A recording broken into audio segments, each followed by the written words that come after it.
하나님께 충성합시다. 다시 한번 따라합니다. 그리스도의 말씀에 충성합시다.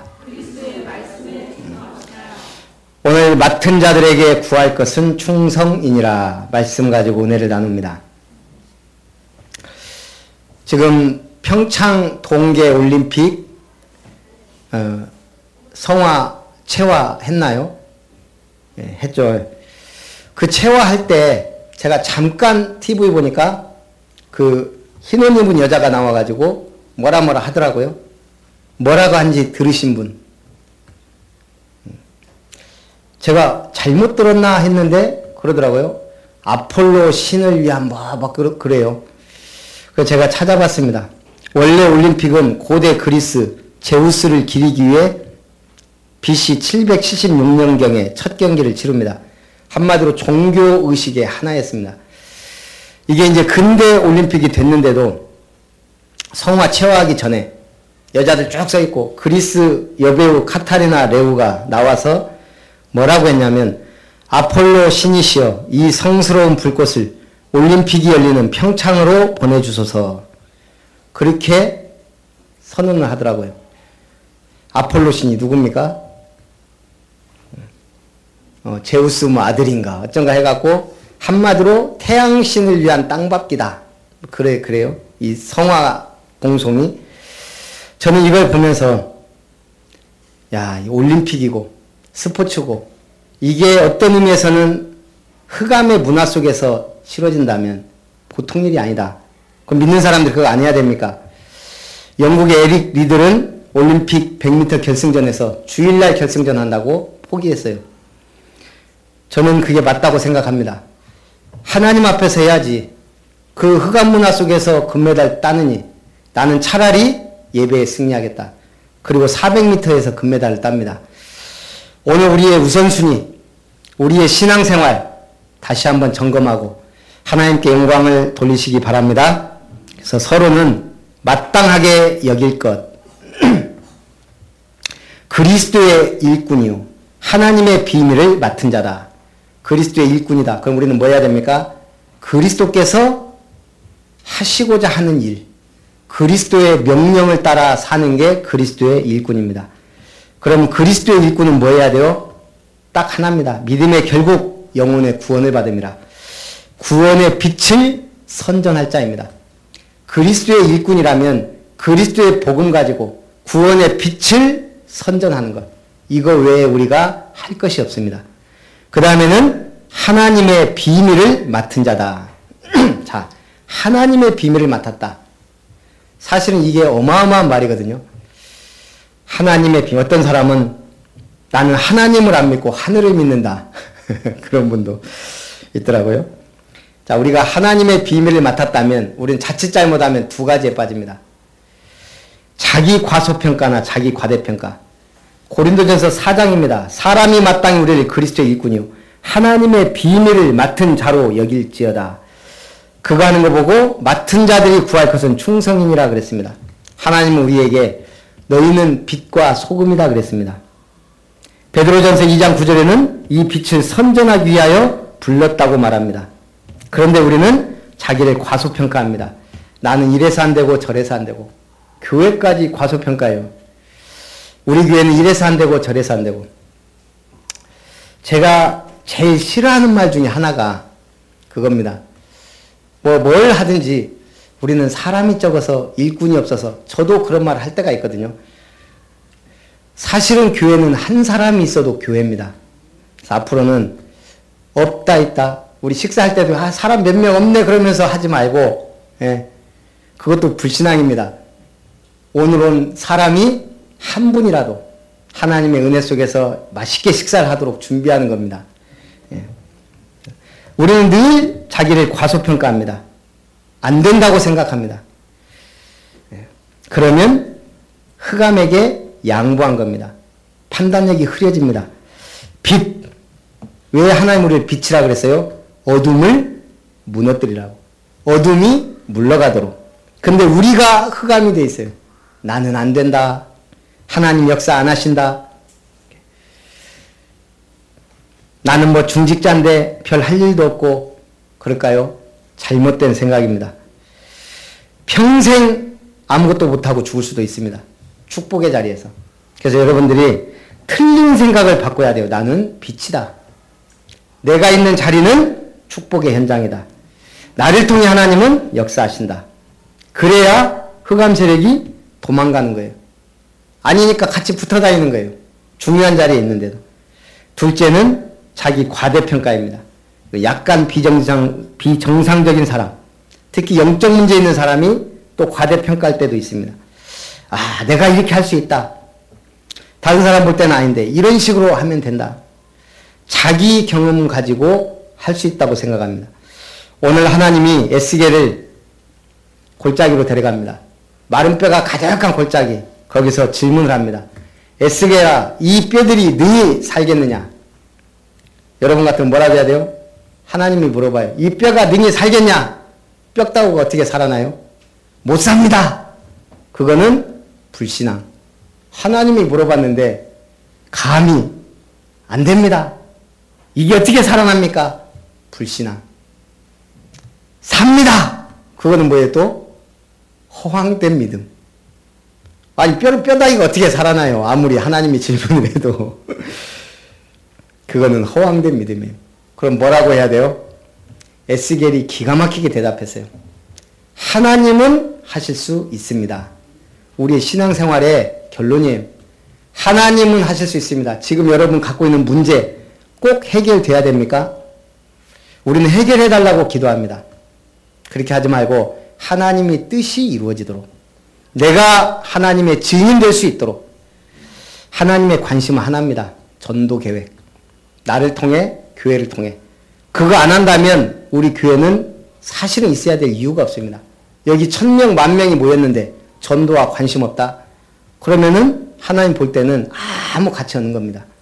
그러나 한 사람이라도 복음에 관심 있고 이 말씀에 은혜 받고 아멘하고 전도에 관심 있다. 그것만 해도 하나님의 복이 임합니다. 그래서 우리는 내가 할 수 있다 없다가 아닙니다. 하나님이 하십니다. 너무 그럼 하나님이 하십니다 하고 우리는 또 뭐예요? 가만히 있어요. 그리스도를 위해 죽는 것은 쉽습니다. 여러분은 그리스도를 위해 죽을 수 있습니까? 봐봐요. 아멘 잘해요. 그러나 전 재산을 드릴 수 있습니까? 그러면은 약간 생각해 봐야 돼요.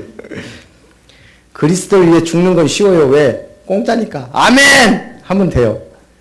믿습니까? 하면은 공짜니까 아멘 하면 돼요. 그리스도를 위해 사는 게 어렵습니다. 그리스도를 위해 살 수 있겠습니까? 그 사는 게 나를 드리고 시간을 드리고 물질을 드리는 거거든요.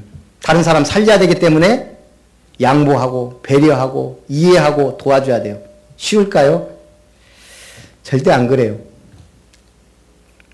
보겸이가 한 추석 지나고부터 계속 설사하고 이 면역력이 떨어지는지 예방주사 하고 나서 감기 오고 콧물 막 직직 흘리지 설사하죠. 밑에가 헐어가지고 발진 있죠.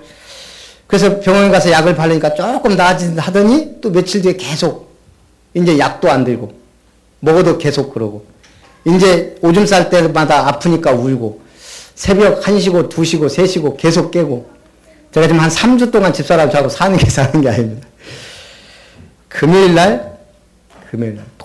목요일날 2시 3시에 깨갖고 계속 우는데 제가 그때 이제 머리에 안수를 집중기도를 좀 했습니다.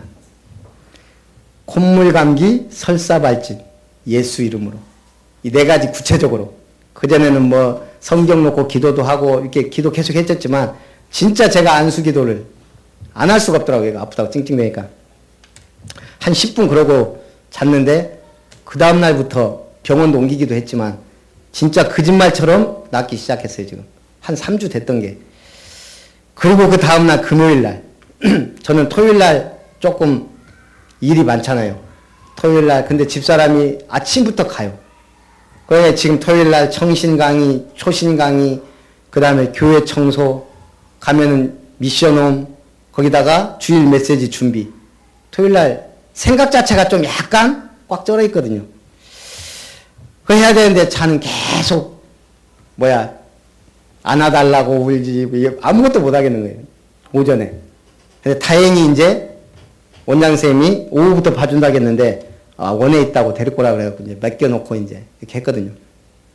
근데 금요일 날, 토요일 날은 이제 제가 이게 스케줄이 이제 많으니까 조금 부담도 되고 막 하고 있는데 그날따라 또 제가 잠을 안 자는 거예요. 12시부터 1시, 2시. 저 사람은 이제 뻗었고 한 2시간, 2시 되니까 이제 지금 야간 문제가 제가 이제 내일, 주일까지 계속 이어지잖아요.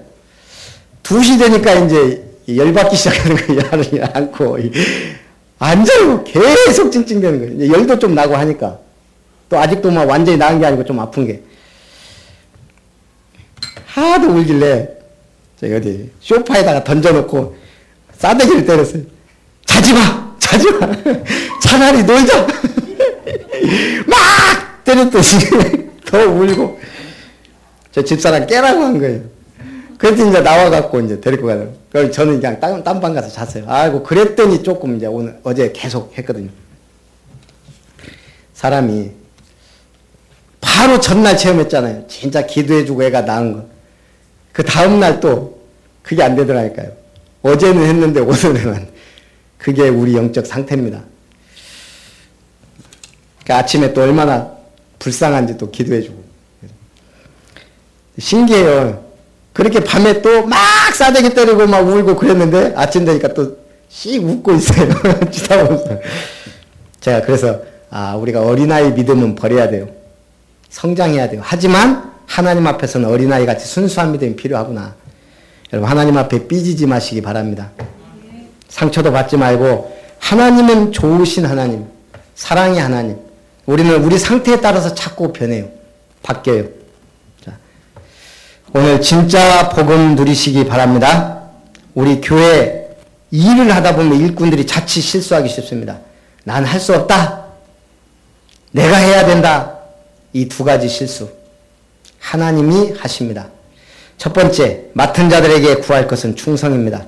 하나님께서 오직 그리스도의 복음 가진 자를 통해 구원의 역사를 이루십니다. 제가 얼마 전에 TV를 잠깐 보니까 좀 제가 보는 거 몇 개 외에는 거의 안 보는데 백종원의 푸드트럭. 그건 제가 왜 보냐면 진짜 푸드트럭 하면 뭐 전문성 있는 게 아니잖아요. 사람들이 기대도 안 하고. 그러니까 안 되는 푸드트럭을 백종원이 한 사람 한 사람 컨설팅 해가지고 살리는 거예요. 보니까 참, 대단하다. 역시 이 사람 전문성 있다. 근데 그분이 그거 하면서 그 얘기를 하는 거예요. 자기가 처음 음식 장사 할 때. 야, 진짜 막막하더라는 거예요. 사람들이 안 온대요. 그러다가 한 명 오면 어떻게 보이겠어요? 그 손님이 하나님처럼 보이더래요. 백종원 씨가 한 말이에요. 음식점을 하는데 손님이 한 명 들어왔는데 하나님처럼 보이더라. 그래서 자기가 그때 막 기도는 아니지만 결심했다는 거예요. 진짜 사람들이 많이 오면 내가 선한 일을 해야 되겠다. 내가 이 장사가 잘 되면 진짜 남도 좀 돕고 그래야 되겠다. 그러면서 한 말이에요. 그런데 막 잘 됐다가 또 이분이 망했다가 또 이렇게 기사회생했잖아요. 처음 시작할 때 마음가짐 계속 갖고 있어야 된다. 그 얘기를 하더라고요. 우리 신앙생활하고 똑같잖아요. 우리가 한 번은 충격과 은혜 받아야 돼요. 하나님 살아 계시구나. 예수 그리스도가 나와 함께 계시구나. 나는 성령의 사람이구나. 이 은혜와 체험. 근데 이게 이제 신앙생활 계속 하면서 어떻게 돼요? 무뎌져요. 자꾸 시험이 와요. 새로운 갈등에 빠져요. 거기서 우리는 속아요. 교회 다녀봐도 별거 없네라고 속아요. 처음 사랑. 하나님을 처음 만났을 때의 감사와 감격. 내가 처음 믿으면서 내렸던 결심과 결단. 그걸 놓치지 마시기 바랍니다. 하나님의 언약의 말씀, 즉 그리스도의 명령을 천명으로 삼아야 됩니다. 우리는 마태복음 28장을 예수님의 지상명령이라고 그럽니다. 그걸 뭐라 그래요? 최고의 명령입니다. 가장 우선순위에 둬야 돼. 그게 뭐예요? 너희는 가서 모든 민족을 제자로 삼아라. 그래서 저부터 또 우리 새롭게 여러분들을 제자로 재탄생시키기 위한 새로운 시작을 하였습니다. 이제 똑같이 따라와야 돼요. 1분 구원의 길. 3분 구원의 길, 5분 구원의 길부터 똑같이. 저도 가만히 보니까 제 나름대로의 구원의 길을 하고 있는 거예요. 제가 이번에 사역자 훈련하면서 약간 충격받은 게, 우리 이제 한 명씩 보는데 갑자기 김정은 목사님 나를 부르는 거예요. 1분 구원의 길 하라고. 뭐 1분 구원의 길이야 뭐 했죠. 그랬더니 비교적 잘했습니다. 그랬더니 2분 구원의 길을 하셨네요. 자기가 한 대로 똑같이 안 했다 이거예요. 그래서 제가 처음에는 좀 웃기더라고요. 무슨 구원의 길을 딱 토시 하나 안 들리고 똑같이 하란 말인가. 그런데 3분 구원의 길을 함께하는 교회 서복자 권사님한테 시켰어요. 3분 구원의 길을 진짜 똑같이 한 거예요. 제가 충격받았어요. 함께하는 교회가 저 권사님이 이럴 수가. 그러더니 5분 구원의 길을 황옥순 사모님 저번에 하다가 못했거든요. 이분이 연습 칼을 갈고 왔어요. 5분 구원의 길을 선구까지 하나 토시 하나 안 틀리고 완벽하게. 제가 충격받았다니까요. 함께하는 교회가 다르게 보이더라고. 이 서복자 권사님이 그걸 그대로 책자로 만들었더라고. 1분, 3분, 5분을 토시 하나 안 틀리게 써갖고 그걸 계속 읽고 외운 거예요. 그때 제가 느낀 거예요. 제자는 군말 필요 없이 따라가는 거다. 그게 충성이에요. 나도 모르게 나도 안 되면서 2분 구원의 길을 하고 있었구나. 제가 그래서 회개하고 다시 1분부터 지금 계속 김정은 목사 구원의 길 1분부터 보고 있습니다. 새로 외워서 진짜 똑같이 하도록 만들어야 되겠다. 가능하면. 그래야 나중에 제대로 된 일꾼도 똑같이 하게 돼요. 조금씩 달라지면 이게 또 확실한 뭔가가 없는 거예요. 뭔 말인지 아시겠죠 지금? 오늘부터 일주일 만에 1분 구원의 길 다 똑같이 할 수 있어야 돼요. 이제 좀 우리가 제자가 됩시다. 예수님이 쓸 수 있는 제자. 나는 그런 생각이 들더라고요. 함께하는 교회도 하는데 이럴 수가.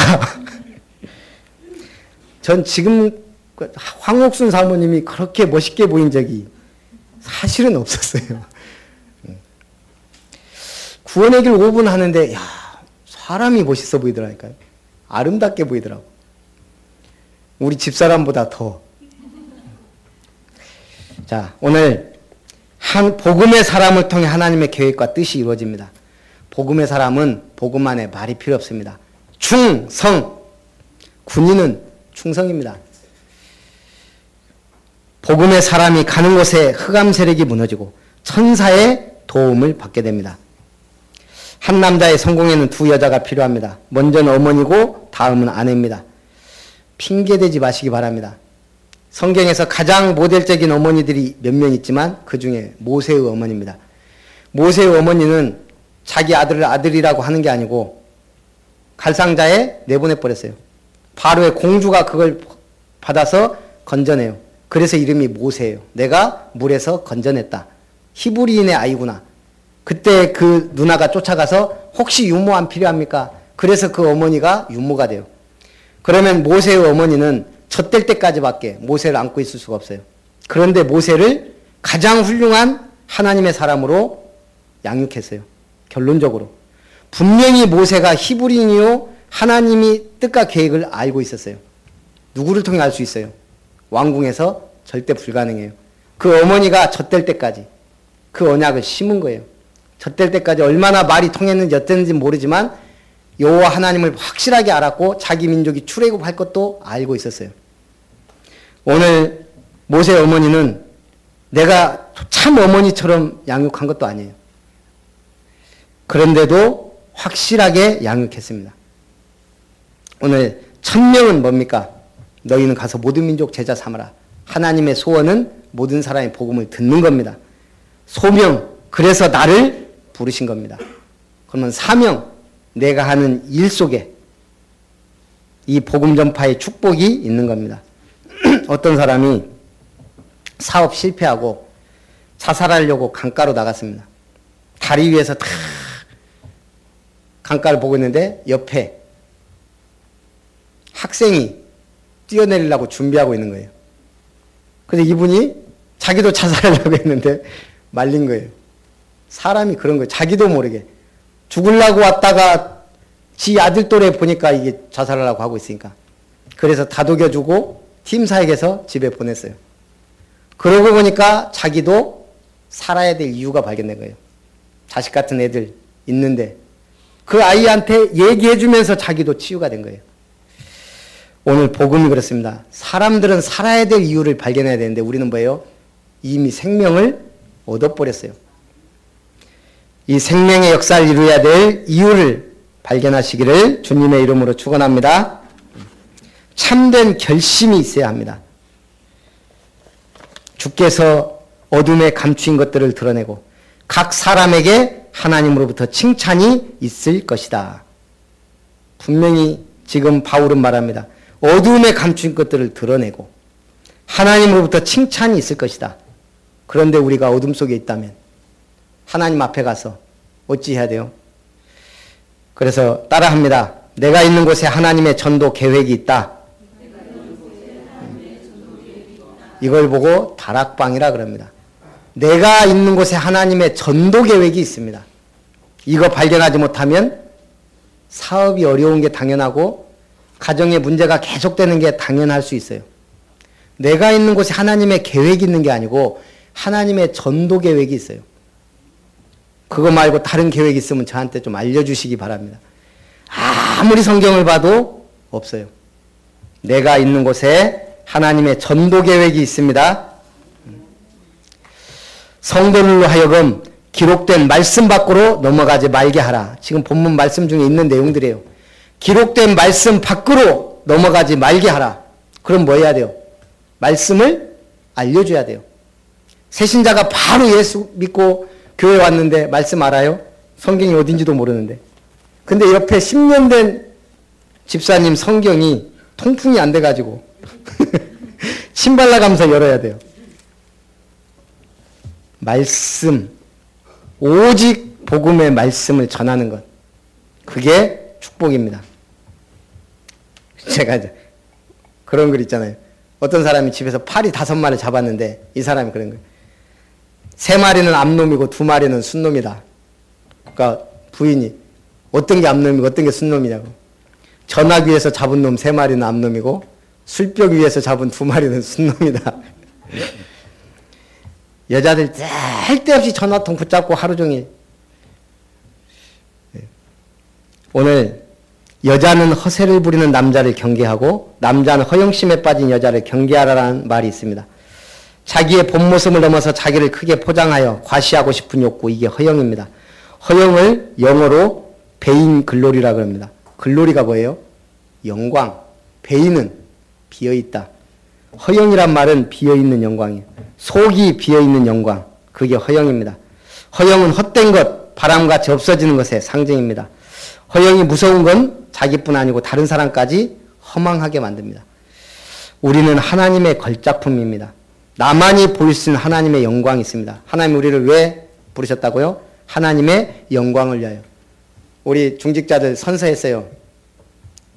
신구약 성경은 하나님의 정확무한 말씀이며 사도 신조와 또 대소요리 문답 그리고 장로 신조를 믿고 따를 것을 서약합니다. 아멘 하고 서약 다 했어요. 대소요리 문답 제1문 뭐라고요? 저 지금 기억이 안 나서 그래요. 사람의 제일 되는 목적이 무엇입니까? 근데 그거 모르고 지금 우리는 아멘 하고 선서하고 다 했어요. 최소한 1문 정도는 알아야 돼요. 사람의 제일 되는 목적이 무엇입니까? 하나님을 영화롭게 하고 영원토록 그를 즐거워하는 것. 그게 우리 사람의 제일 되는 목적이에요. 하나님을 영화롭게. 내 영광, 내 행복이 아니에요. 하나님께 영광. 그리고 그를 즐거워하는 것. 하나님을 즐거워하시기 바랍니다.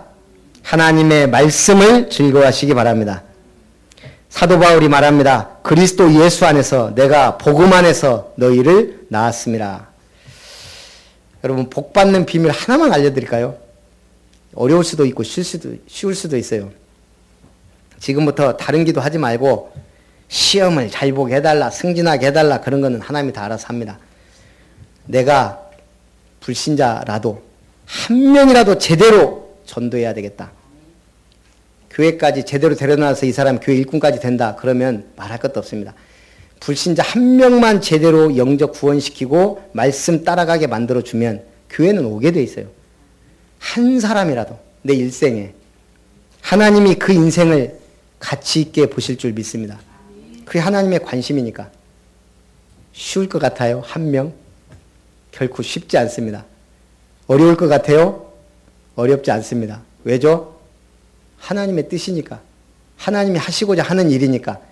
우리는 자꾸 속으면 안 돼요. 할 수 있다 없다가 아닙니다. 내가 그 속에 있는 겁니다. 기도를 생각과 기도를 바꾸면 돼요. 나부터 1분 구원의 길부터. 네. 하자는 대로 따라 하시기 바랍니다. 너희는 나를 본받는 자가 되라. 참, 우리 목회자라면 또 우리 전도자라면 또 우리 부모들도 이게 사실은 소원 아닙니까? 너희는 나를 본받는 자 되라. 확실하니까 이렇게 말할 수 있는 겁니다. 복음 확실하니까. 제자가 되고 제자 메이커가 되시기 바랍니다. 하나님은 참 우리가 하기 싫은 일도 하게 하세요. 코리텐 붐 여사라고 아시죠? 네덜란드 사람입니다. 세계 2차 대전 때 유대인을 숨겨주었다는 것이 들통나 독일 강제 수용소에 수강됩니다. 부모 형제가 다 모진 고문을 받고 언니는 그 수용소에서 강간을 당하고 죽습니다. 그 속에서 구사일생으로 살아나와서 신학 공부를 하고 남은 여생 주님을 위해 복음 전하기로 헌신합니다. 그런데 어느 날 하나님의 음성이 들려옵니다. 독일은 전쟁 때문에 피폐해졌다. 네가 독일로 가라. 아니 독일 강제 수용소에서 그렇게 당하고 부모 죽고 언니 죽었는데 하나님 다 하겠습니다. 독일만은 안 됩니다. 갔을까요? 안 갔을까요? 결국은 나는 너를 위해 십자가 졌다. 독일로 가라. 독일로 가서 복음을 전합니다. 독일 사람들이 많이 회개하고 돌아옵니다. 근데 신기하죠? 그 언니를 죽게 만든 장본인, 자기를 고문했던 사람, 어느 날 집회하는데 온 거예요. 끝나고 악수하는데 충격이잖아요. 그 사람이 한 발 한 발 올 때마다 속에서 얼마나 많은 생각이 들어요. 저 사람하고만큼은 도저히 용서할 수 없고 악수할 수 없습니다. 결국은 했을까요? 안 했을까요?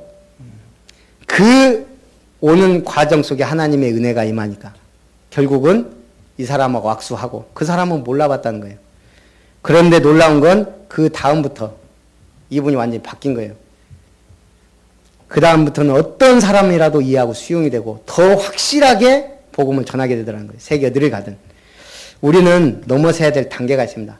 도저히 이것만 안 된다고 생각하는 그거 뛰어넘으면 큰 응답을 받습니다. 유명한 미술가 루오의 작품 중에 향나무는 자기를 찍는 도끼날에도 향을 묻힌다. 향나무는 똥을 묻힐 수가 없어요. 그냥 향나무니까. 아무리 자기를 찍어대는 도끼날이라도 향을 묻힌다. 그리스도인이 그렇습니다. 결론입니다. 하나님의 나라는 말에 있지 아니하고 오직 능력에 있음이라. 그리스도를 위해 죽는 것은 쉽습니다. 그러나 그리스도를 위해 사는 것이 어렵습니다. 왜요? 죽었으니까 아무것도 안 해요. 그리스도를 위해 죽읍시다. 아멘 해놓고 아무것도 안 해요. 죽었으니까. 그렇게 사는 건 쉽다 이 말입니다. 그리스도를 위해 사는 게 어렵습니다. 매일매일. 근데 이게 어려운 게 아니고 사랑한다면 어렵다 쉽다가 아닙니다. 동행하는 게 즐겁습니다. 그것이 행복입니다. 구원의 길을 확실하게 배우고 선포할 수 있기를 바랍니다. 내가 만나는 불신자에게는 구원의 메시지를, 새신자에게는 양육의 메시지를, 기존 신자에게는 은혜와 힘을 주는 메시지를, 사명제에게는 방향과 흐름을 타는 메시지를 전파하는 저와 우리 모든 교회가 되시기를 주님의 이름으로 축원합니다. 살아계신 하나님, 오늘도 맡은 자들에게 구할 것은 충성이라 하신 주님, 그리스도의 일꾼이요 하나님의 비밀을 맡은 자로 하나님께 영원토록 영광 돌릴 수 있도록 주님 붙들어 주시고 새로운 전도자의 삶을 누리게 하여 주옵소서. 주 예수님의 이름으로 기도하옵나이다. 아멘. 찬송